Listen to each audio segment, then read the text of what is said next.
Hello, flower friends. You can be an incredibly talented florist. You can have talent just coming out of your ears. You can just be so creative, but still struggle to build a profitable wedding floral business. And that's because truly beautiful flowers are only one piece of the puzzle. Today, I'm going to be sharing my top 5 really tips, strategies, pieces of advice for building a wedding flower business. The things I believe you will really succeed with is what I wanna share, and the biggest difference is whether your business is growing, becoming profitable, and actually supports a life you want. I always feel like you can have an amazingly profitable, crazy, busy, all the things business, but if it feels like shit at the same time, don't do it. Don't do it. Don't do it. It's not worth it. In the long haul, it is not worth it. So we need to build a profitable wedding flower business that feels in alignment with everything else, that feels sustainable, that feels good. So the first piece of advice would be really you need to learn the business side as seriously as the floral side. And one of the things that I think people dive headfirst into is how do I design these beautiful things that are on Pinterest and Instagram? How do I become this immensely have this beautiful portfolio? And I know people with amazing portfolios that are not booked. And it's because they don't know how to do a lot of the business side of things that it takes to build a business that is successful. Business skills are what keep your doors open. Floral design talent gets people's attention, definitely, but it isn't going to pay you. You need to really understand sales, pricing, marketing, communication, systems, how to have a kick ass client experience. And so many florists spend years learning mechanics, technique, color theory, recipes, but very little time actually learning how to run a business. Creativity does not automatically make you confident in consultations or good at managing money. You do not need to have a degree. You don't have to have a business degree, but you do need to start up your business like it is an actual real business. Stop using the narrative that I'm just creative as an excuse to avoid the numbers being difficult or decisions being difficult or frankly just opting out of things because you don't understand them. Those are really, in the end, going to kill your creativity because honestly, if you long term have a business that is not making any money and you feel like my work is beautiful, I have all these amazing clients, but you're not charging correctly, you're overspending, you're not paying your sales tax, and then you're getting shitty letters in the mail. None of that ever makes you feel good. So one thing that has been really different for me, I'm an amazing designer. I really am. I can make beautiful flowers. I like this weekend, I did a figure eight serpentine table with the ceremony flowers we actually repurposed, and I built these platforms, and I had never done it before. uh, But because I know that I am an incredible designer, I know that I think through solid mechanics, like I wasn't worried. But what made that wedding really happen is that I'm really good at marketing myself. I'm really good at communication. With my sales background and really just the success I've had in knowing how to sell, knowing how to communicate value, and leading clients through a process that makes it very easy to say yes, that is what made me a florist and actually owning my own business for over 20 years and not being burnt out, not being really at a point where I'm like angry because I meet a lot of florists that are like angry, frustrated. They want to throw their hands in the air because they're not paying themselves. Or there comes a narrative, another narrative. of that things that they have in their business as excuses that why they're really not paying themselves. Well, I'm paying for this, I'm paying for that. And I totally find value in that. And that can be additional perceived value beyond your paycheck. Pretty flowers will get attention, but business skills will keep you in business. You are not just a florist. I'm sorry to tell you, but you are a salesperson. You are the marketing CEO in your business. You are a strategist and you are the CEO. If you are running your own business, you are the CEO and you need to act accordingly. Talent without business skills can turn this into a very expensive hobby, you guys. Choose one business skill to strengthen over the next 30 days. I want to become better at sales. Well, how can you do that? Listen to sales podcasts. In the Floral CEO Mastermind, this is shit we talk about all the time. How to be better at sales, how to be better at pricing, how to be better at marketing yourself, having the accountability to do all of those things, having systems. We talk about money. We talk about money like it's a real thing, and we're not being like women who are, I mean, men, they constantly talk about money in their businesses. And it's just this dynamic that women don't. I have been in so many women-based masterminds, but then when I get in a group with that is mixed, and it's totally different how money is talked about.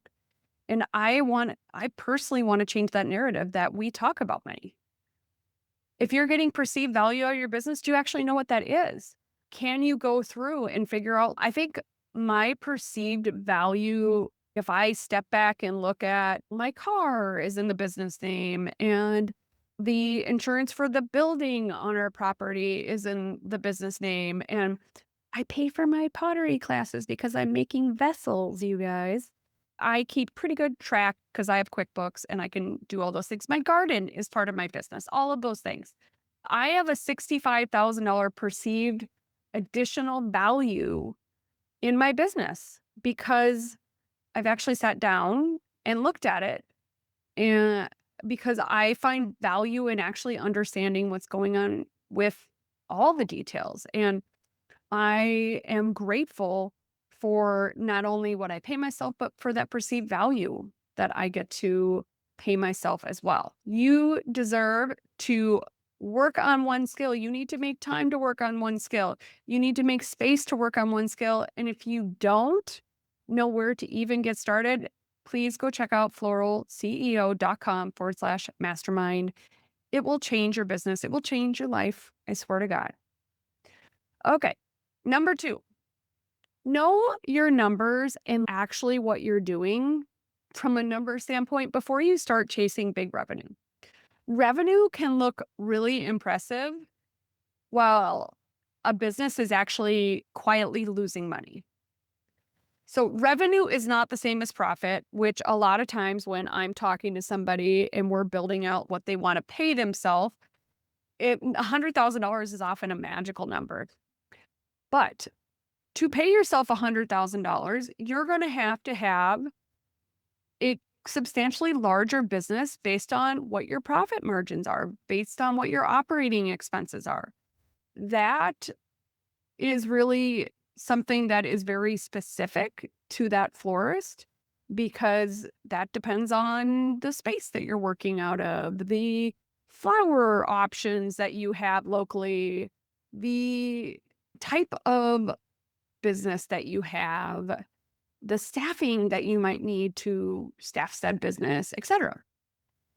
You need to understand your flower costs, hard goods, your labor, your delivery, your setup, your breakdown, your overhead, your taxes, and your profit.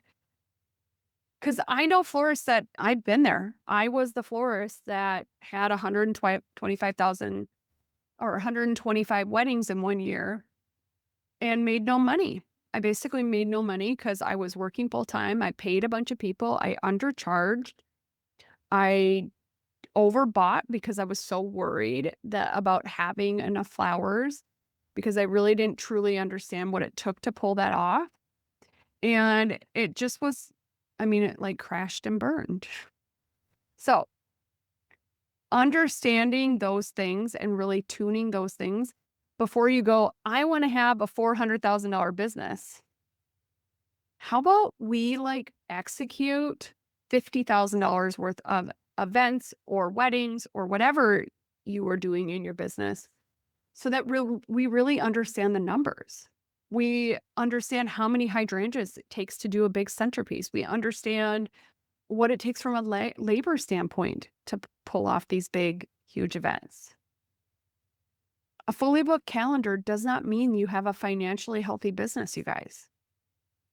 Underpricing can really create resentment and exhaustion. Overbuying and overstaffing can destroy your profit even when the client paid a huge invoice. Your pricing needs to support your personal income goals and the life you want. So, I would love for you to ask yourself, what percentage of my revenue is going towards product? Am I paying and charging appropriately for my labor? Am I paying myself? Am I setting aside money for taxes? How much profit is left when the wedding is complete? How many weddings would I need to execute or do at my current average booking? So figuring out even what your average booking out is, that is great. What would I need to do to be able to reach my goal? Revenue is vanity. Profit is what actually changes your life. Booking a wedding and making no money is not a win. Your pricing should support your business and not require you to subsidize your clients' weddings. So, I would love for you to go and review one of your completed weddings. One, calculate the true profit after every expense and every hour of labor. All right. Number 3, show the work you want to book. Your portfolio teaches potential clients that they can hire you to create this. Clients cannot hire you for work they've never seen you produce. If your portfolio is small and you're only showing little small bouquets and simple centerpieces, it will be really difficult to attract a client that wants a huge ceiling install or they want a really elevated wedding. And if you don't have that type of portfolio, I create my workshops to help give you portfolio images to curate into your feed to show work that is going to attract higher end clients. All of that work looks like real weddings. It doesn't look like something that's unattainable, like some of the workshops that I've seen put out there. What the hell? Nobody would ever do that for their wedding or whatever it may be. I want real world wedding images for your portfolios. And we have one coming up, you guys, in just 2.5 weeks, 3 weeks.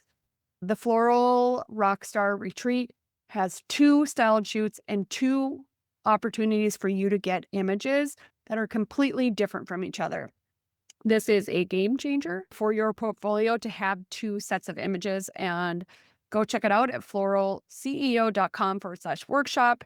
If you are looking for images, styled shoots are also a great way. Venue open houses. Of course, I mentioned workshops. Like really intentional collaborations also can help fill portfolio gaps. But styled shoots to put together are a ton of work. Also, sometimes you win the vendor lottery, sometimes you lose the vendor lottery. So I would just make sure if you are going to do a styled shoot, it's really strategic. You've really vetted the vendors that are in there because I don't want you to waste money. Also, my workshops, on top of the experience that you're having, which for the one that's coming up on August 16th through the 18th, we have laid out 3 days of connection and fun and flowers and miniature donkeys and mini Highland cows and yoga and girls' night out at a bar. We are going to have a blast on the farm. And so on top of that, you also get that for less than you would probably spend on styled shoot flowers. All right. Your images really should reflect your ideal style, color patterns, color palettes. I love color, and a lot of what I show is color because I attract color. I would say 90% of my weddings are color. They should attract venues that you really like, scope of events that you really like, clients that you really like. If you did somebody's wedding and you're like, every time you look, you just remember how fucking horrible those people were, like maybe that wedding like shouldn't be posted because it's like that person. Like if that person's energy is in it, I don't want you attracting that again. If you don't like barn weddings or don't want to do barn weddings, don't post shitty barn weddings then. Post things that you're like super inspired for and excited about. That's what you should be posting. So stop waiting for your dream client to give you your dream portfolio. Sometimes you got to go out and grab it. Your portfolio is a menu. People will order what you show them. If you keep showing work that you have outgrown, you will keep booking work you have outgrown. So I would love for you as an action step to really audit your website and Instagram. And especially on your website, remove or reduce anything that attracts work you no longer want.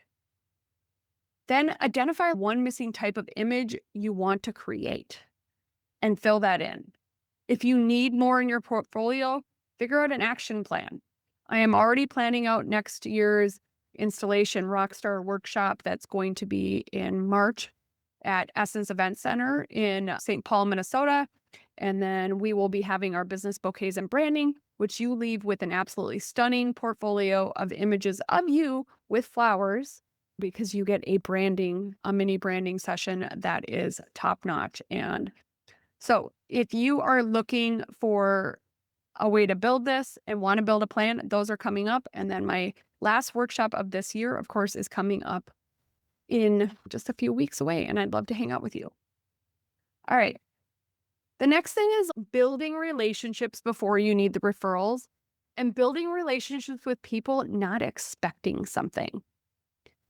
Relationships with wedding plan professionals like planners, venues, really photographers, anybody that's above the funnel of where you fall is one of the most valuable, hands down valuable growth tools in your business. So all of those, planners, venues, photographers, like rental companies, you guys, I have rental companies refer me clients all the time because they know I'm going to make their shit look really good. There are other vendors, maybe that, of course, like cultural decorators, great referral source for me. Those people put me in front of my ideal client. Then networking should not begin when bookings are slow. You should have a plan of networking. I had one photographer friend, she's like, I'm going to go to one networking event a month. I am going to reach out to X amount of planners, could be another networking plan. Genuine relationships require consistency, generosity, and follow through. People also know when they reach out to me, I'm going to do the damn thing. Also, making sure when you are working with somebody, make sure you tag those vendors, share the galleries, recommend their services.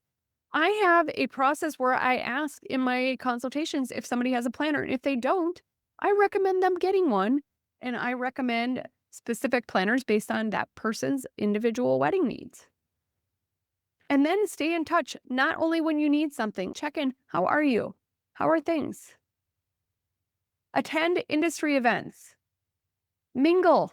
Get your face out there. Get your cute face in front of wedding planners and photographers and venues and all those things.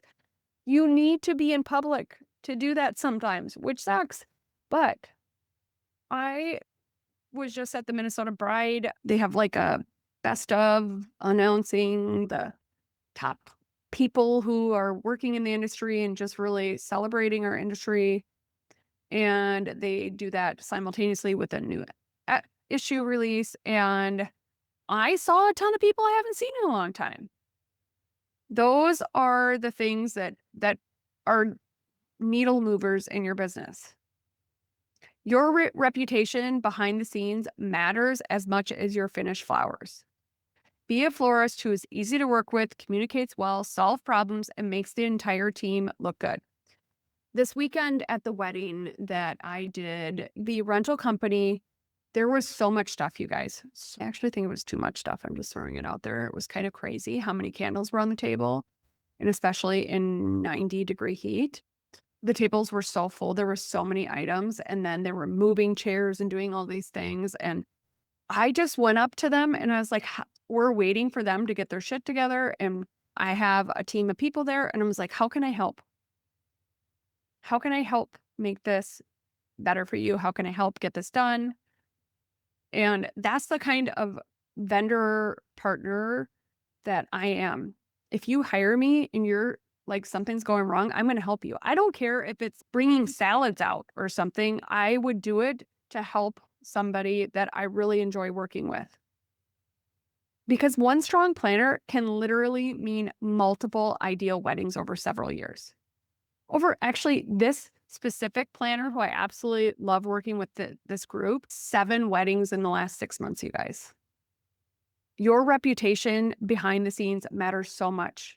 And I know that planner, the 2 planners that were there that day, because I stepped up and helped on things that, I mean, I was literally even finding scissors to make sure that the bride just married sign got on their chairs. So, relationships are free marketing, but they require real investment. You do not only contact people when you need something. Your reputation is being built in rooms you are not in right now. Get in the rooms. Show them who you are. Show them how lovable you are. I love being funny and being caring and helpful. And that makes people refer business to me because I make people look good. I make beautiful flowers. I show up fully and I want to help them. So be that person. So action step. Choose 5 industry professionals you genuinely want to build a strong relationship with and make one thoughtful connection this month. 1 with them. Choose 5, make 1 thoughtful connection. Then next month, do it again. That is how you build a business that is like a sales engine feeding your income, because every time they're like, oh, you're looking for a florist, you're up. You need to get in front of those people so that they even start considering. You need to show up in a way different than others going, hey, do you have any weddings for me? Really would love to work with you again. How was your kids? Did they do anything fun this summer? How are you doing? It's been really crazy lately. The heat has been crazy. How has that been with weddings? Know something about them personally. Know about their dog. Know about whatever. Look at their shit on social media and comment on if they post something for their family, post something personal. If they post a beautiful wedding, tell them this is stunning. I absolutely love this. You nailed it. People love warm fuzzies. All right. Number 5. And this is probably a no-brainer, but get support instead of figuring everything out alone. You can learn every lesson through trial and error, but hands down, it is often the slowest and the most expensive thing for you to do. In the floral industry, it is my experience that people are so terrified of spending money to build their business, to learn, to get the shortcuts, to get the help, to get the support. And I am telling you guys, when I did that, when I actually stopped thinking that I knew everything, started thinking that I want to be better, started really on this whole journey of personal development, becoming the best version of myself, becoming a better human for my children to look up to, like just becoming like just more depth. Like I listen to 5 to 6 hours of podcasts a week. I never listened to a podcast before. Like that was just not my thing. I never spent money on courses. I never spent money on coaches. I never I was like, I know. I've been a florist for 20 years. I know. I know. I did not know. And there are people that I coach that have been florists for 30 years and learn things from me all the time. We all do things differently. We all do things in a way that you probably could become 1% better being around somebody else, just being around another florist, because everybody has a different way of doing things. But so many florists isolate themselves and try to solve every problem. And even worse, now, like it worse in so many ways, we have that will tell us how to do it. I get that. But has AI ever ran a floral business? Where is AI getting this information from? Like, how are they actually knowing you, your business, your personal situation? And honestly, when I work with you, I can figure out your shit. Like, what is holding you back? What are the blocks that are holding you back? I have like I'm gonna put a vulnerable moment out here, everybody.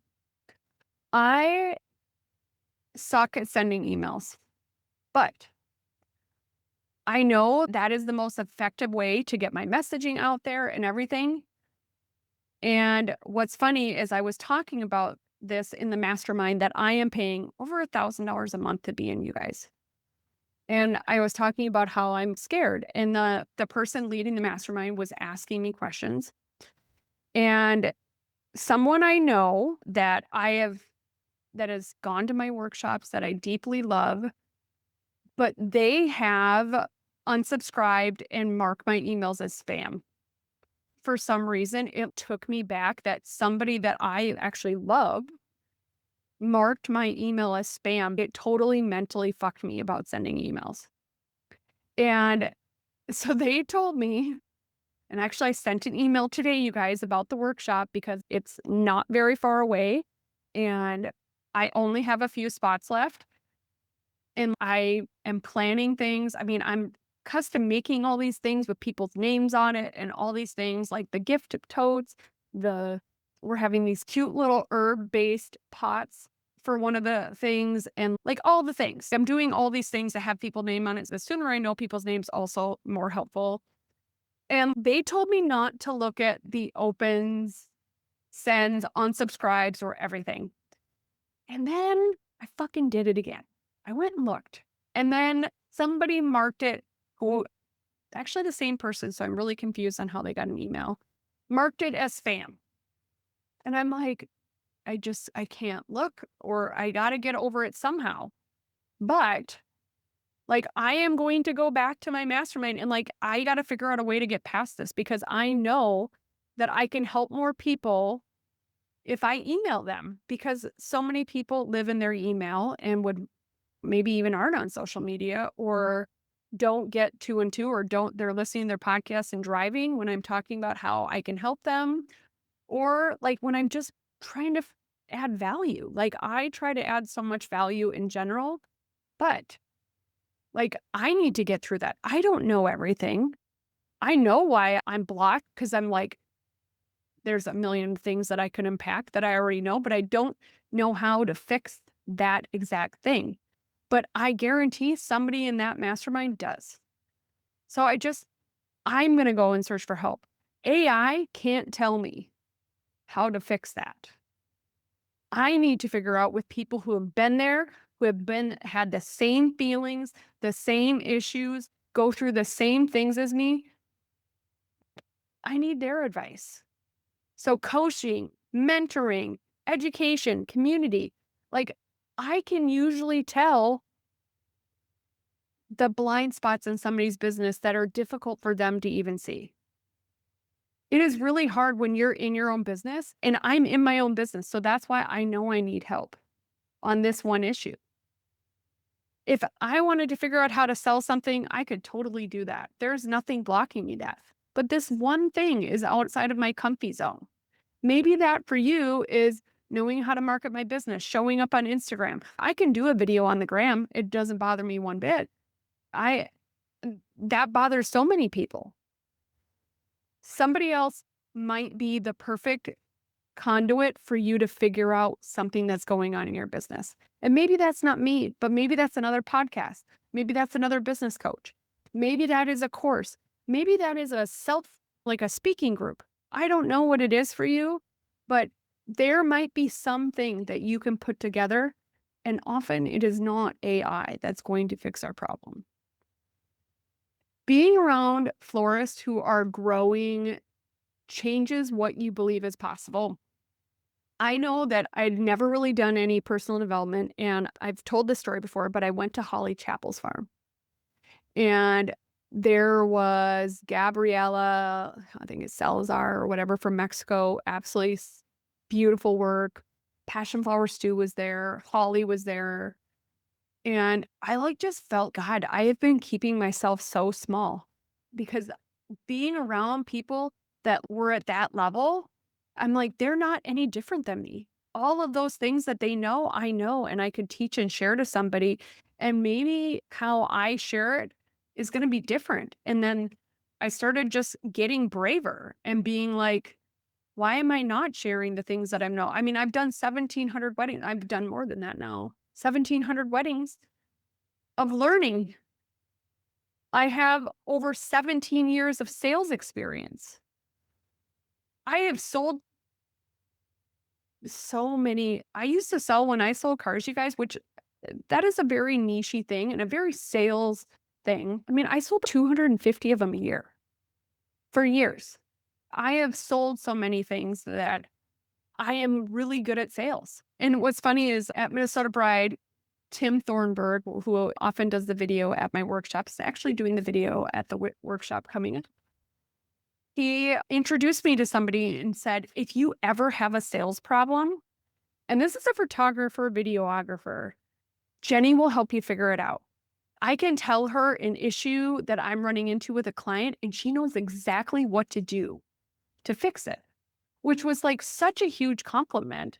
But also that made me think, here I am, like, I'm just his friend and helping him. But I know that if somebody's looking for a florist, he's probably going to send him my way.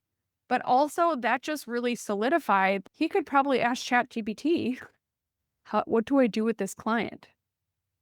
But he asks me because he knows that I am an expert.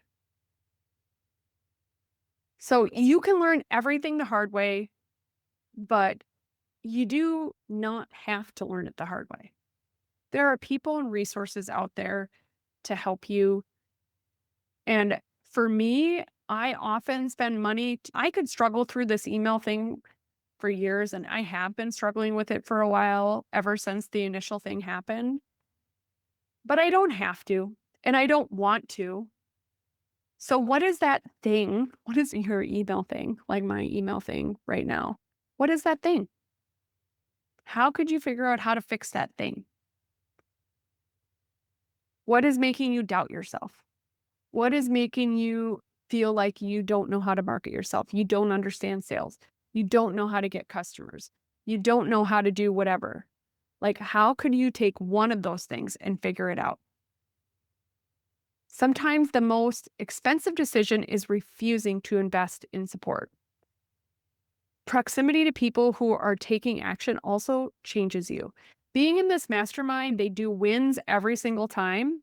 At the beginning of it, they just 5 people in the group.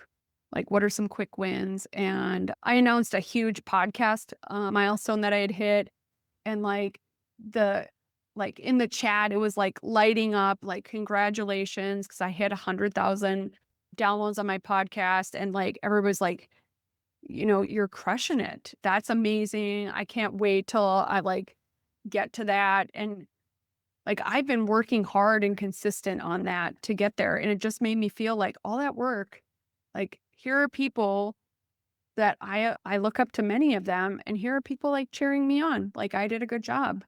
And that energy made me feel so good. Like, I had such a good day that day because I felt like, God, all that hard work, and look at all these people who are business people investing in themselves, many of them super successful with how they talk. And like, they were telling me I did a great job. And that felt really, really good. Proximity to those people changes. And that's what I love about the Floral CEO Mastermind, is because There's floral shop owners, there's wedding studio florists, there's people who are near the beginning, and there's people with very big businesses that are wanting to bring certain parts of their business to the next level. And so there's such a diversity in who's in the group. And I love that energy because I think we can all learn from each other and like having that continued kind of enthusiasm because somebody's always winning in the group. Like there's something we're always celebrating somebody doing, and that is just contagious. So information is helpful, but also accountability is what really creates movement, and the group creates movement. But if that is not in the cards for you, go get an accountability buddy. Do something. Like anytime I want to do something, I'm throwing it out in the universe. I don't know if you even heard it today. I'm planning my next year's workshops already. Like I'm throwing it in the universe because that's going to hold me accountable for it. Because once I say something publicly, I'm a I am the storm and it happens. I don't like let failure be an option. It's happening if I say it out loud, and especially if it's on social or whatever. So identify the area where you feel most stuck and decide what kind of support would help. A course, a mentor, a coach, a mastermind, a peer group, accountability buddy, or somebody who specializes in that thing. You deserve a big business that you absolutely love, that pays you the money, that feels good to you for the work you do commensurate to that. And I want you to take these 5 things. Learn the business side as seriously as the floral side. Know your numbers before chasing revenue so that you don't all of a sudden end up working really hard and making no money. Show the work you want to book. Build relationships before you need referrals and do so without asking for something in return. Get support instead of figuring everything out alone. You do not need to master all of these 5 things overnight, but you do need to start treating your wedding floral business like something you are intentionally building, not something you are simply hoping will work. You can make beautiful flowers and build a profitable, sustainable business. Those things do not have to compete with themselves, but it takes more than creativity. It takes leadership, strategy, and the willingness to learn. I invite all of you guys to DM me with one area that you most need to improve. I would love to hear what you're struggling with. And if you need that accountability push, send me a DM. I really want to do this. I want to cheer you on and I want to support you in any way I can. We can also, of course, check out the Floral CEO Mastermind at floralceo.com/mastermind. You guys, this is a game changer, and I want you in that room if you are serious about finally changing your business.